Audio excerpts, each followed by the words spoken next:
Meus amados, nesta mensagem, normalmente a gente lembra daquele cenário do sepulcro vazio, quando algumas mulheres e alguns dos discípulos estiveram ali, encontraram a pedra revolvida, mas o corpo de Jesus não estava lá porque ele ressuscitou. Ele está vivo. Uma coisa que é importante dizer logo do início: Jesus de fato morreu. E um fato histórico aqui curioso é que o soldado romano, ele não teria a menor dúvida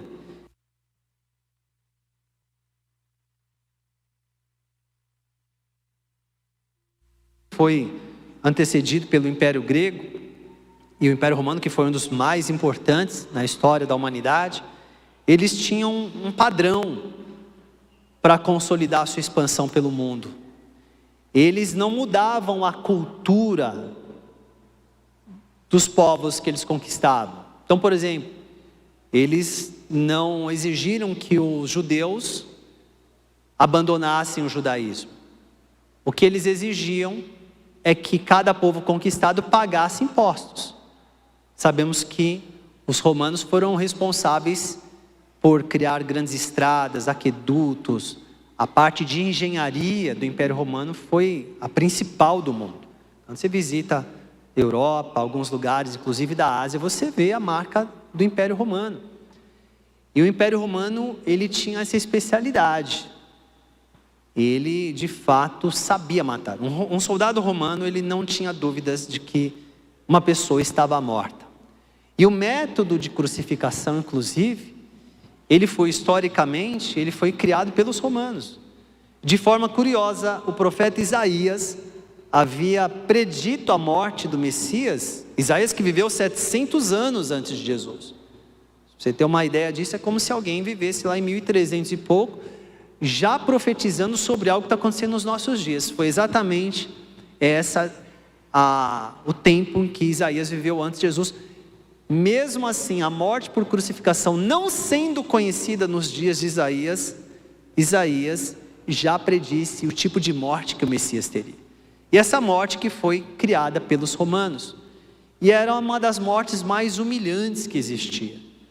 Porque, você imagina, Jesus ficou pendurado num pedaço de pau. Um ser humano pendurado. Tendo um tipo de morte que a causa mortis do crucificado era asfixia, porque ele, não conseguindo mais segurar o seu corpo, ele fechava suas vias aéreas, conforme ele ia, seu corpo caía ali na cruz, e ele então, além de todas as cãibras que ele tinha, as dores dilacerantes, sobretudo Jesus, que foi castigado duramente. Imagina aqueles cortes profundos, pedaços de pele que haviam sido arrancados. Momentos antes de ser crucificado, ele suou sangue. A medicina explica isso, é o nível de tensão que o corpo humano tem. Os vasos capilares mais finos, eles começam a se romper. Nunca ninguém aqui teve o grau de tensão que Jesus chegou a ter. Jesus chegou nesse nível, mas também apanhou, recebeu cusparadas, e lá na cruz, raspando todo aquele peso daquele madeiro nas suas feridas, e ainda agonizando lá naquela cruz. Uma morte humilhante. Uma lança foi colocada no seu lado, e de lá diz a palavra que saiu sangue e água, que é uma amostra fidedigna de um corpo que já não está mais vivo. Jesus morreu, mas ele ressuscitou. Isso foi tão forte, que discípulos que dias antes estavam dizendo que estavam fugindo, negando Jesus, o caso de Pedro. A experiência com a ressurreição de Jesus foi tão impactante, tão forte, que todos eles deram sua vida. Que tipo de mudança tão drástica e radical aconteceu na mente daqueles homens? É porque eles tiveram uma experiência profunda e real com Jesus. Eles não tiveram nenhuma dúvida. Quando você vê os escritos de Pedro, Pedro que andou com Jesus, Pedro que viu Jesus sendo capturado, Pedro que sabe que Jesus morreu, Pedro teve uma experiência com Jesus ressuscitado. Você não vê ele titubeando, você não vê Paulo titubeando, embora Paulo não tenha andado com Jesus, mas Jesus se revelou a ele no caminho de Damasco, e Paulo conviveu com Pedro.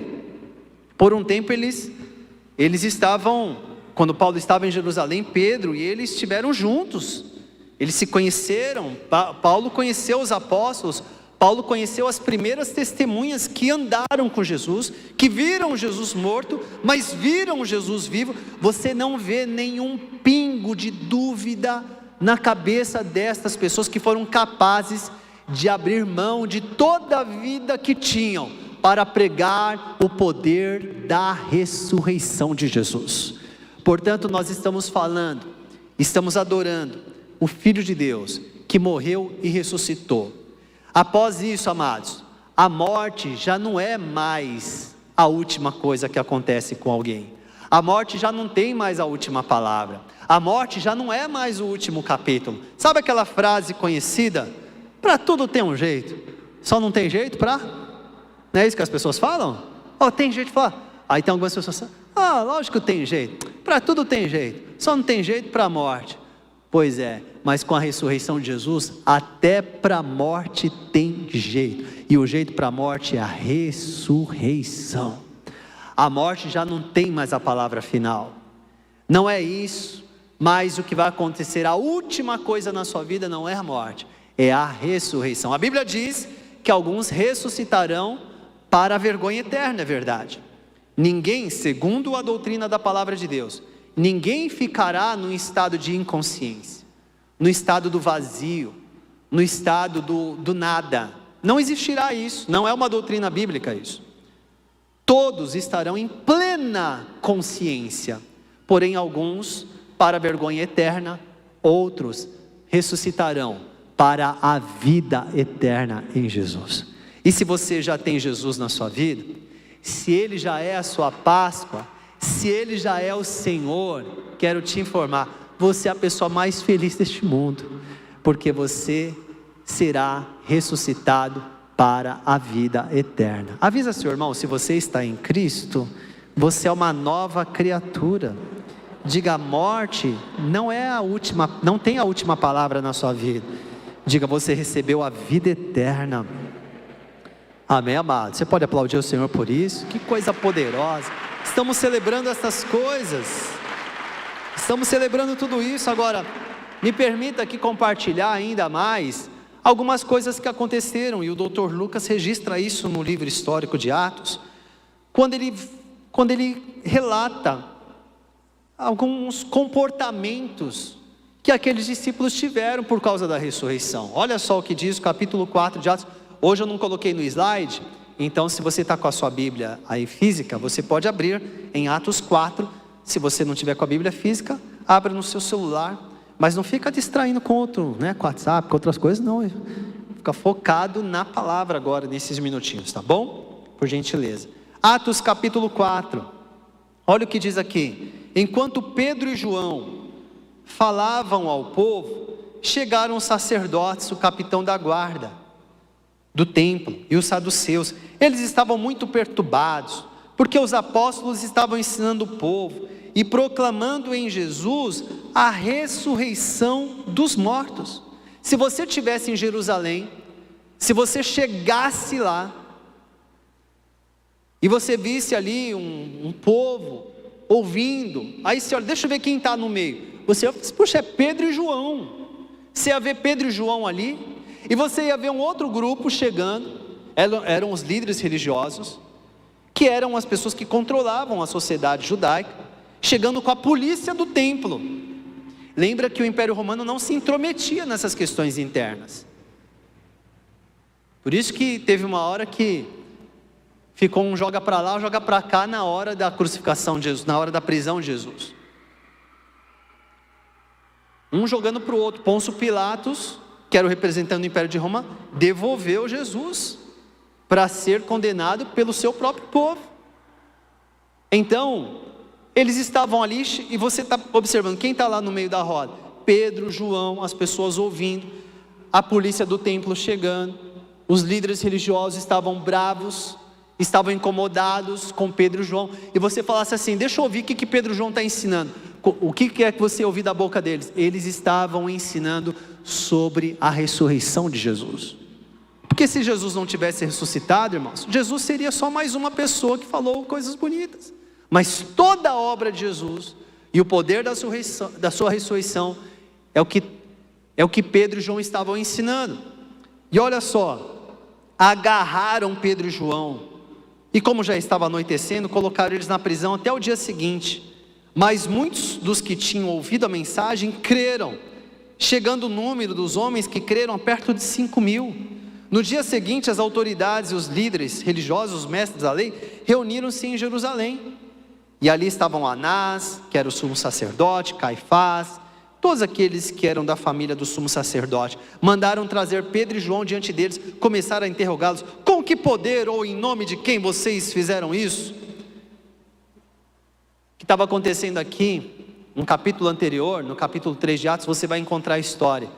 Pedro e João estavam indo para o templo de Formosa, e um homem paralítico há décadas, muito conhecido das pessoas, um pedinte, ele, quando pediu esmolas a Pedro e João, eles olharam para ele, ao invés de oferecerem esmolas, eles ofereceram a cura.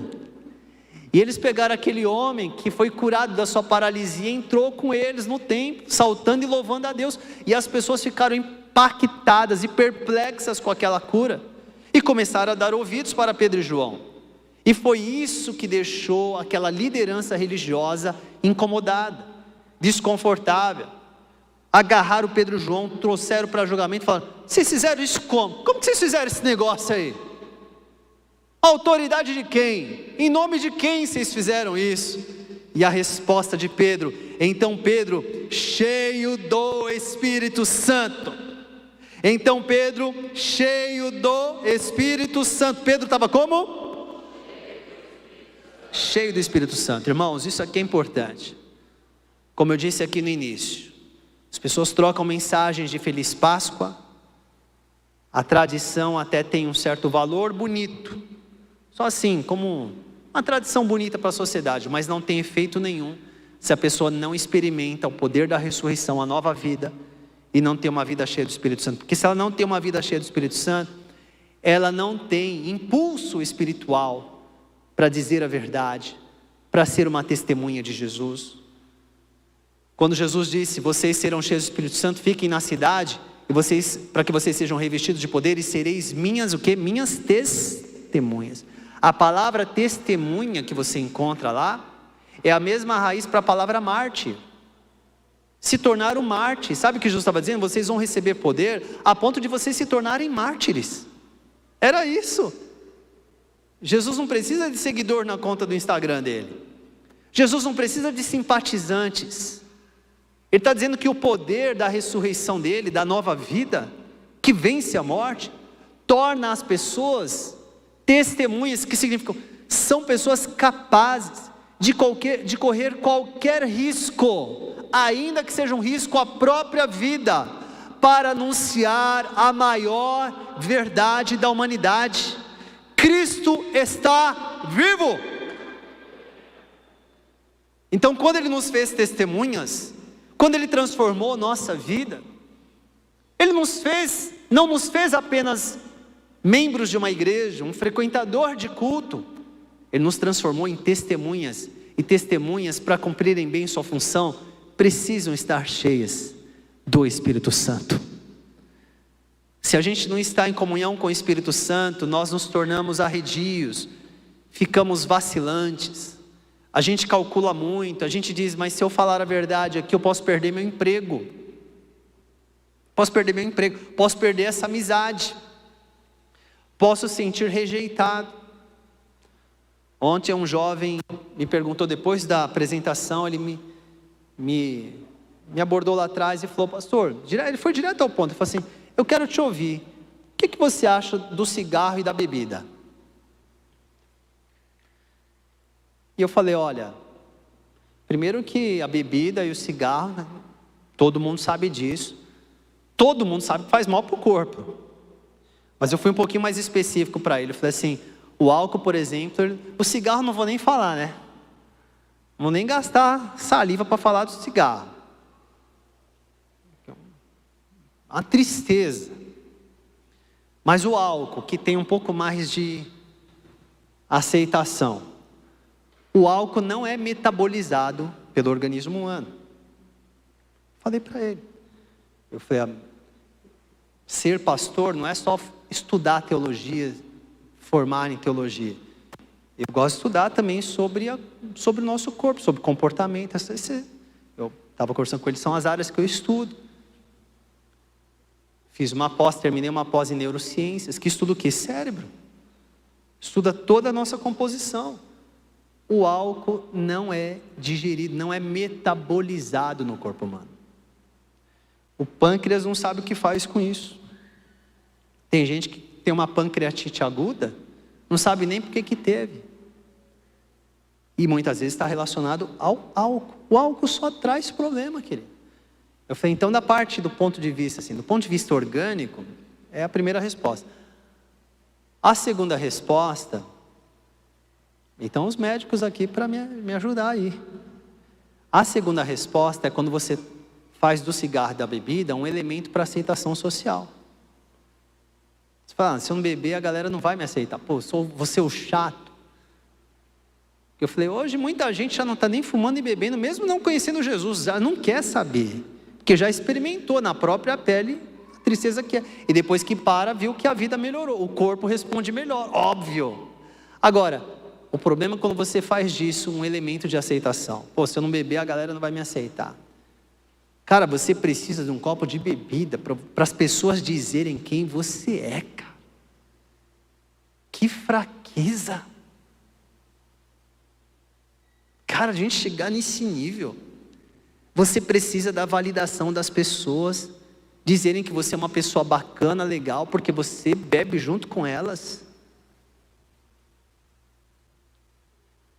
Não.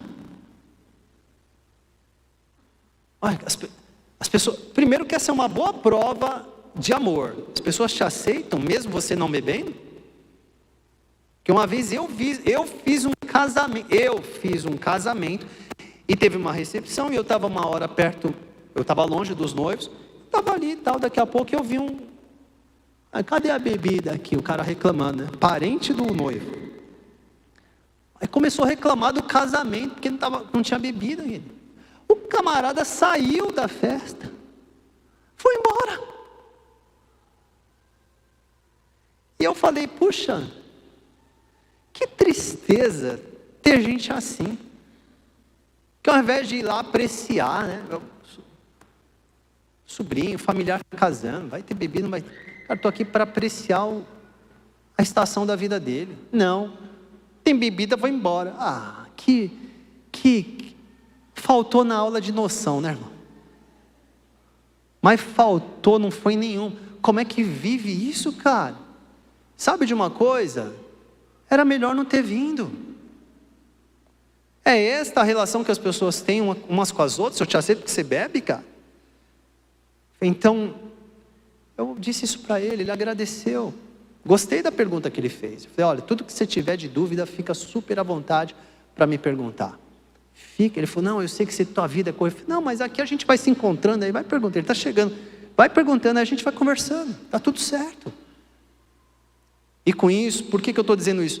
Porque quando a gente não está cheio do Espírito Santo, a gente tem que estar cheio de outra coisa. Uma coisa é verdade, a gente sempre vai estar cheio de alguma coisa. Se não for do Espírito Santo, cuidado. Porque você vai procurar alguma coisa para encher sua vida, para preencher esse espaço. Quando não é o Espírito Santo, nós perdemos o senso de missão. Mas nessa manhã nós estamos celebrando a Páscoa, a passagem da velha para a nova vida, a morte e a ressurreição de Jesus, que nos permite passar de um lugar para o outro. Jesus levou naquele pedaço de madeira, onde ele ficou pendurado, toda a nossa condenação, ele levou o peso do pecado, e ao terceiro dia ele ressuscitou, e ele, como Filho de Deus, santo e amado, nos deu o direito de cada pessoa que nele crer, receber o perdão completo dos pecados, ser declarado justo, ser declarado Filho de Deus, Pedro tinha essa convicção. Este homem, queridos, este homem que menos de 2 meses antes estava dizendo que nunca tinha visto Jesus, que estava com medo, agora ele está dizendo, Pedro responde para aquelas pessoas que o interrogavam: é preciso obedecer antes a Deus do que aos homens. Olha que resposta de ousadia, porque ele estava cheio,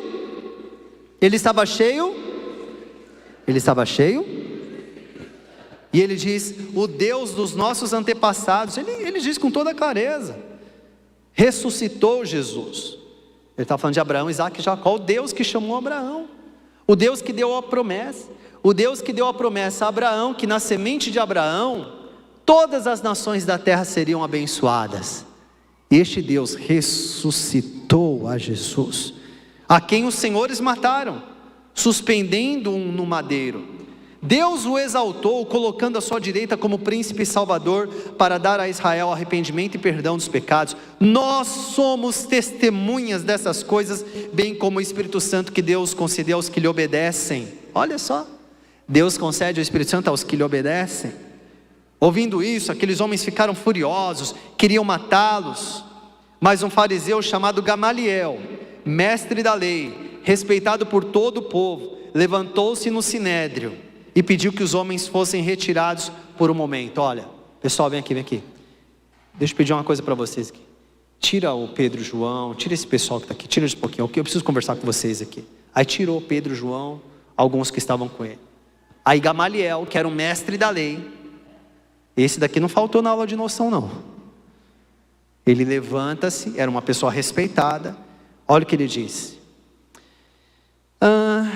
Israelitas, considerem cuidadosamente o que pretendem fazer a estes homens.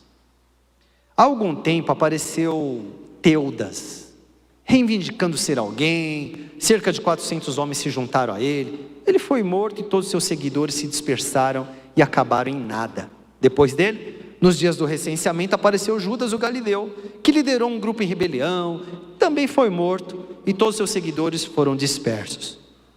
Portanto, nesse caso, eu os aconselho, deixem estes homens em paz, soltem-nos. Se o propósito ou atividade deles for de origem humana, fracassará.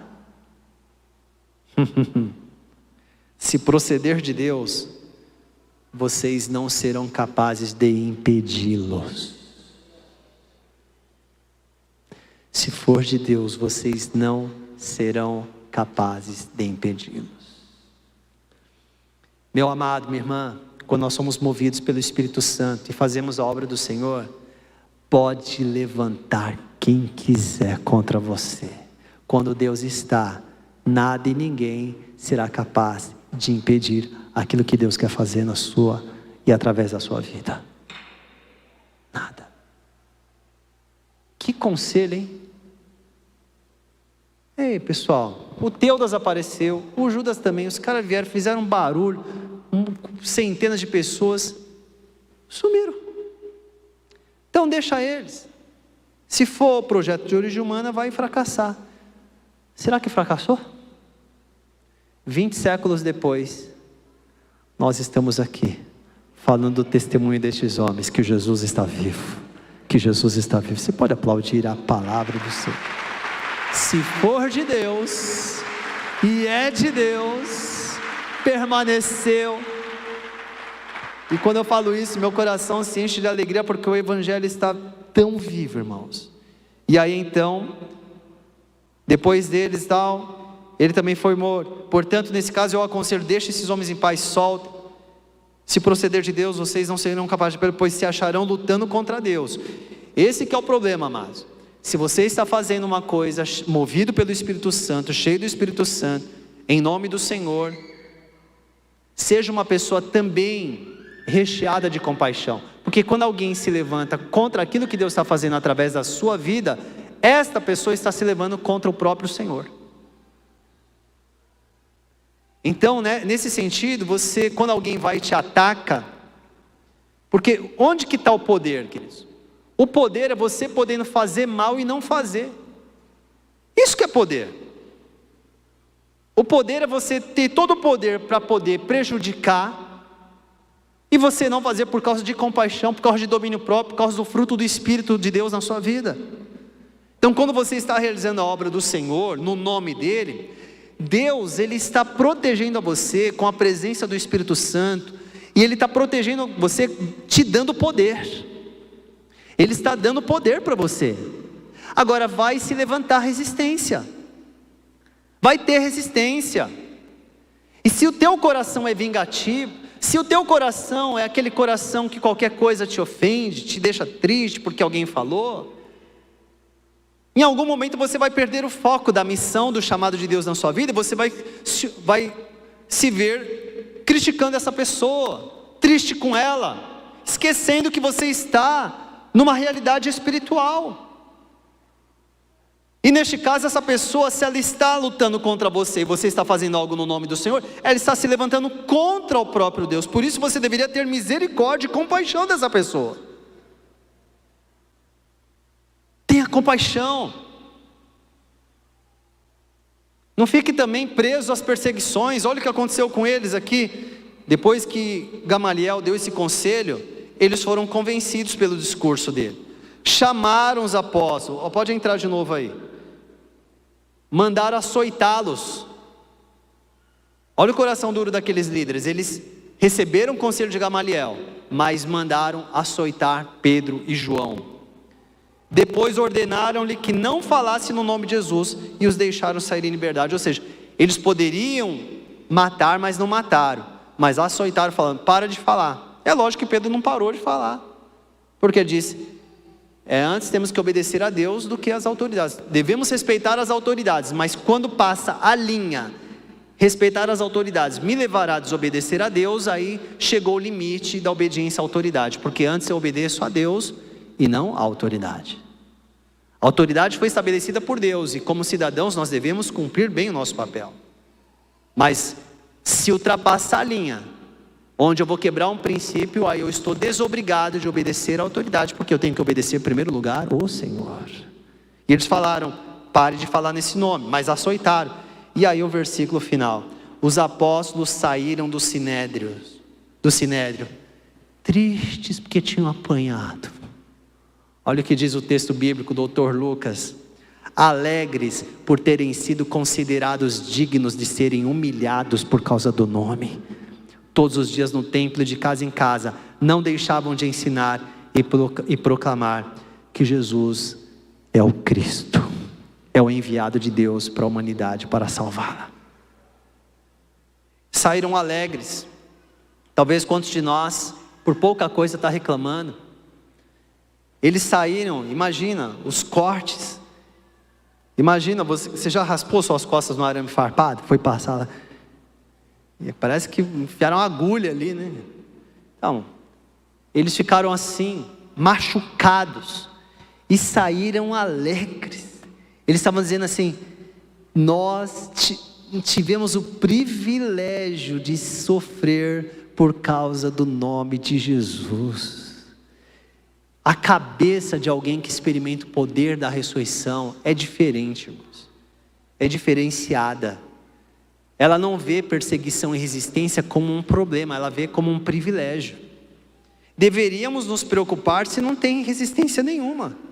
Se você olha e fala assim, cara, eu não tenho um problema porque eu sou cristão, não tem ninguém falando nada de mim, não tem nenhuma obra que eu esteja realizando que esteja sofrendo resistência, não tem nada. Aí sim, eu digo para você, ligue o botão de alerta. Porque pode ser que a sua vida não está fazendo diferença em lugar nenhum. Porque a hora que começa a fazer diferença, não estou falando para você arrumar confusão também. Eu vou arrumar uma confusão amanhã. Eu vou parar de trabalhar no meu expediente para ficar falando de Jesus. Aí você está fazendo errado, faltou na aula de noção também. Não faça isso, óbvio. Mas é natural, queridos. Quando você vai ensinar as pessoas a não pagarem com a mesma moeda. Quando você vai pregar o evangelho que vai produzir libertação. É óbvio que você vai sofrer uma resistência. Quando você começar a dedicar mais a sua vida, dedicar mais o tempo da sua vida para servir e ensinar as pessoas, porque esse é o mandamento de Jesus, ir de pregar o evangelho ensinando as pessoas, ensinando tudo que eu vos tenho ordenado. batizando-as no nome do Pai, do Filho e do Espírito Santo, eis que estarei convosco todos os dias até a consumação dos séculos. Para ensinar a gente precisa de tempo. Você quer ensinar sem gastar tempo? Que é irreal isso. A coisa mais valiosa que a gente tem é tempo. E quando a gente dedica tempo para ensinar pessoas, você vai ser criticado. Você vai ser tentado. Além das questões externas, tem as internas, tem as historinhas que ficam rondando sua cabeça, contando um monte de história irreal e mentirosa para você mesmo, te levando a procrastinar, te levando a perder o seu tempo e não servir a Deus com todo o potencial que Ele tem para você. É o potencial da ressurreição. Então, meus amados, eles consideraram um privilégio ter sido humilhado por causa do nome. A gente vive num momento em que todo mundo, por qualquer tristeza que tem, vai lá na internet e expõe todo mundo, põe o nome de todo mundo e reclama para o mundo, sem resolver o problema. E parece que isso é legal, dá a impressão que esse é o certo.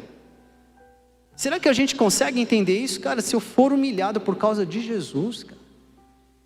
Você que é jovem, porque você tem uma postura de uma pessoa consagrada a Deus, porque você tem postura, você tem um comportamento de discípulo de Jesus, cara. E a galera te critica por isso. O pessoal fala, acha que você, sei lá, pode achar um monte de coisa sobre você, porque você tem uma postura. A vida humana para você é vista pela lente de Deus, porque o poder da ressurreição está dentro de você. E você não se aproveita das pessoas, você não se aproveita do corpo das pessoas, você vê as pessoas como Deus as vê. Você tem uma noção dentro de você, você não trataria aquela menina, porque você também lembra assim, poxa, eu não queria que a minha irmã fosse tratada assim. Você tem noção na sua vida. Você vai ser criticado por isso? É lógico que vai. E aí quando você for criticado, e quando você for deixado, você tem que olhar e falar assim, yes, que legal, graças a Deus, fui considerado digno de ser humilhado por causa de Jesus. Puxa, eu não entrei no esquema dos caras aqui do escritório, não emiti nota fria. O pessoal vai me tirar aqui do grupo do WhatsApp. Vou ser demitido porque eu não fiz o que o diretor pediu para fazer. Vou perder o emprego. E só tenho esse emprego como fonte de renda. Senhor, se o Senhor permitir que eu seja demitido por causa da minha postura de justiça, eu só vou levantar as mãos e falar, muito obrigado pelo privilégio. Não sei de onde virá a minha renda, mas o Senhor é o meu pastor e nada me faltará. Quando a gente experimenta o poder da ressurreição, pastor, é fácil assim? O que é fácil nessa vida, querido? Fácil não... O que é fácil? Não tem nada fácil. Difícil é viver sem Jesus também, inclusive. Agora, qual que é a postura quando a gente está muito vulnerável? Ameaçou perder um emprego, faz campanha de oração, mobiliza o Brasil. A gente fica desesperado, porque não pode perder o dinheiro. Mas e quando perde Jesus? Será que a gente tem o mesmo medo de perder a presença de Jesus, como tem o medo de perder o emprego? Senhor, não posso perder esse... Senhor, por favor, Senhor, eu fui fazer sua obra. E fica num desespero, daqui a pouco está até questionando a Deus. Está brigando com Deus, cara. Estou brigando. Como que o Senhor, eu fui fazer? Assim, filhão, vai ler a palavra, querido. Os discípulos ficavam felizes por terem apanhado, por pregarem o evangelho. Que nível de cristão que tem hoje, que qualquer coisinha abandona alianças, qualquer coisinha quebra tudo, qualquer coisinha está bravo, está nervoso. Que cristão que é esse? Cristão que não faz diferença nenhuma. Deus não te chamou para isso. Não é qualquer poder que está operando dentro de você. O que está operando de você é o poder da ressurreição, que tirou Jesus daquele sepulcro.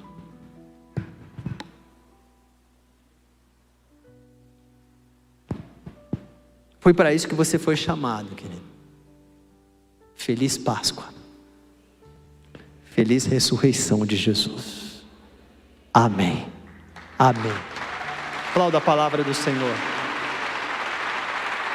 Aplaudimos a tua palavra nesta manhã, Senhor, e te agradecemos pelo poder da ressurreição. Você pode ficar de pé nessa hora?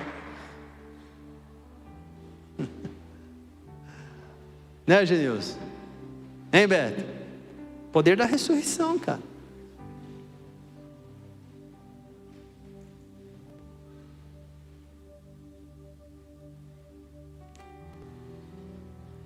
Meus amados, eu quero junto com você orar agora, agradecer ao Senhor pelo privilégio. Você imagina que o seu time, o que é o poder de ressurreição, se posso fazer uma analogia? Imagina que o seu time está ganhando de 10-1, 44 do segundo tempo. 10-1, e o único gol que o inimigo fez foi gol contra, foi você mesmo que fez. 44 minutos, 30 segundos, 10-1. O único gol deles foi contra. Você está preocupado? Qual é a vantagem? Não vai ter acréscimo. Tem gente vivendo assim, mas será? Esse time que já não jogou nada, está apanhando de 10. Em 30 segundos ele vai reverter? É impossível. E alguns de nós esquecem de olhar para as vantagens, os benefícios do poder da ressurreição. Olha para uma pequena ameaça, para um pequeno ataque, não é nem ataque, né? O adversário só tirou a bola dele da área, nem chegou no meio de campo, já está desesperado. Você já tem tudo em Cristo Jesus. Tudo, tudo, tudo. Olha para o seu irmão e fala, você já tem tudo, querido, você já tem tudo.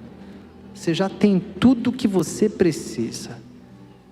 Diga, Ele te deu uma família, Ele te deu a igreja, diga, Ele te deu a palavra, diga, Ele te deu uma mensagem, diga, Ele te deu uma missão, o dom da vida, diga, o perdão, a reconciliação, a justificação, a salvação, a glorificação.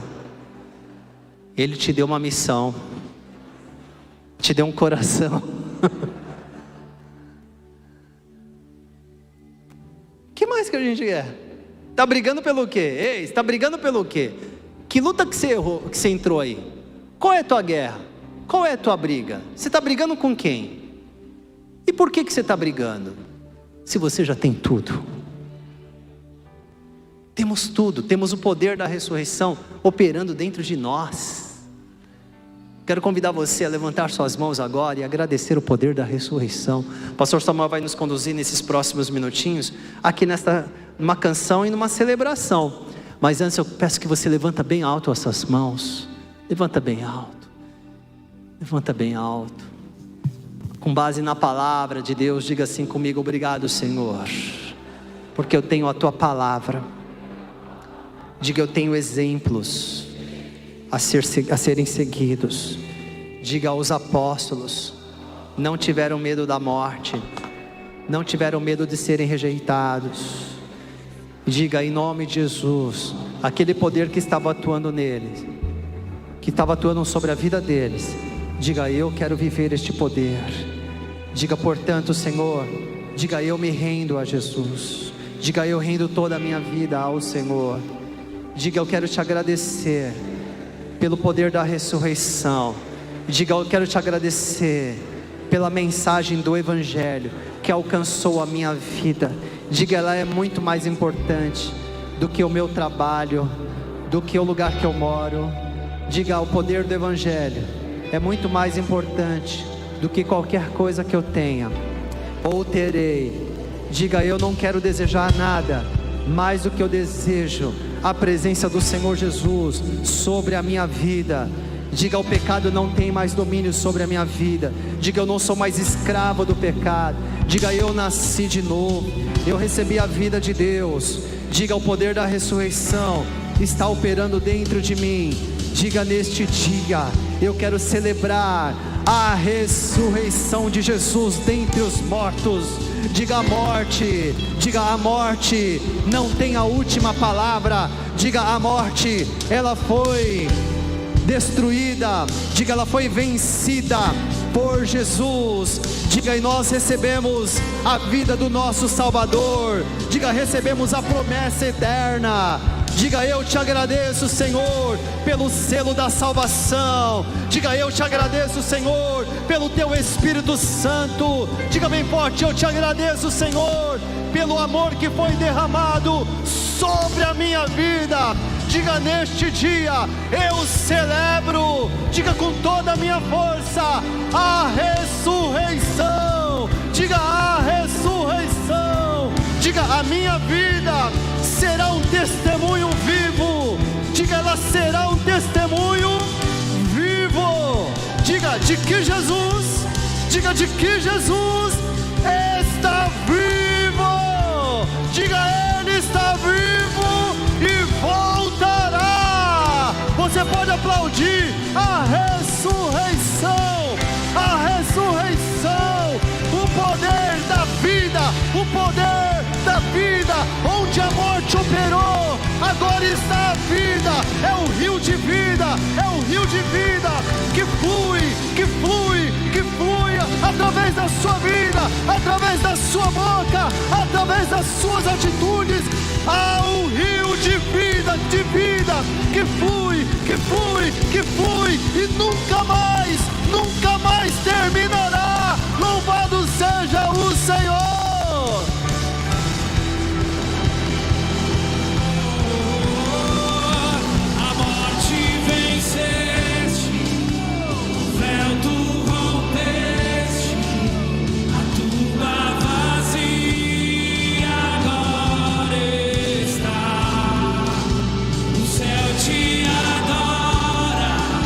Proclama a tua glória, pois ressuscitaste, vivo estás.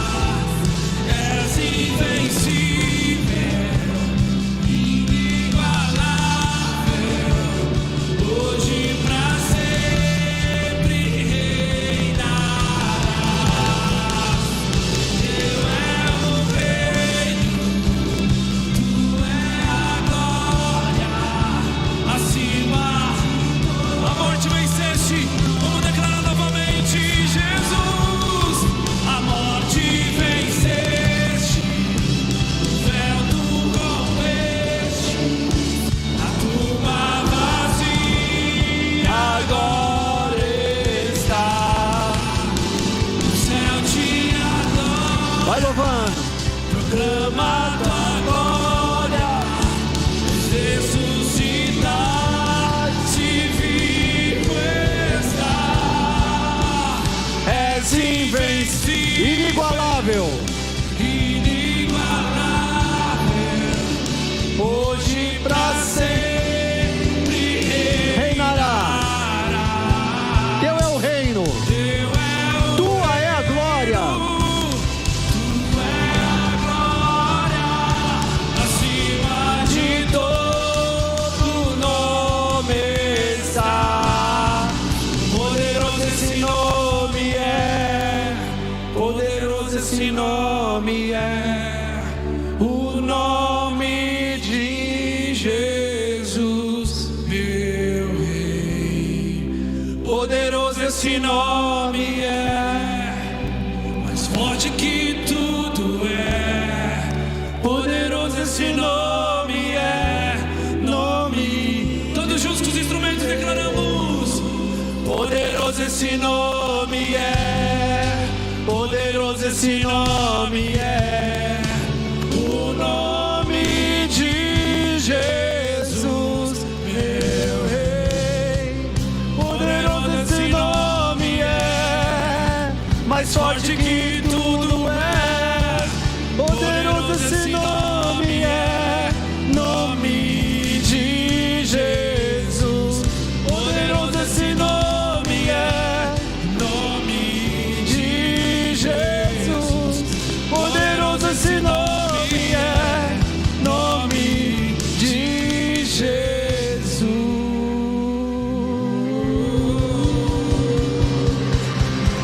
Aleluia. Aleluia. Aleluia. Aleluia. Jesus. Aleluia. Você pode dar a mão para a pessoa do seu lado? Dê a mão para ela. Ontem eu estava ali naquele lugar, vendo a musical de Natal, Davi. E na hora que eu estava vendo, eu falei: Senhor,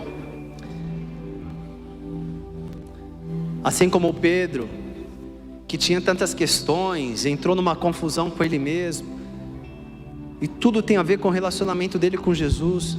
Eu olhei para mim e falei: Senhor, nunca me deixe pensar que está tudo certo porque eu sou pastor. E ali eu falei: Senhor, eu sei que é importante a função que o Senhor me deu no corpo de Cristo, para servir a igreja, para pastorear, liderar uma igreja, amém. Mas eu não posso achar que é isso que me salva. Falei: agora não é o Fernando pastor, não é o Fernando mentor de outros líderes, não é o Fernando que... Nada disso, é só o Fernando e Jesus. Era a experiência que eu estava tendo ali. Eu falei: só eu e Jesus. Porque naquele dia eu não vou poder falar assim: Jesus, eu sei que eu vacilei, mas Jesus, olha aqui, eu sou casado com a Su, Jesus, olha aí, eu sou casado com a Su, sou filho do pastor Diniz. Nada disso, amado. A Bíblia diz que naquele dia Ele vai dizer para alguns: não conheço vocês. Cuidado para a sua relação com Jesus não ser com base no seu sucesso.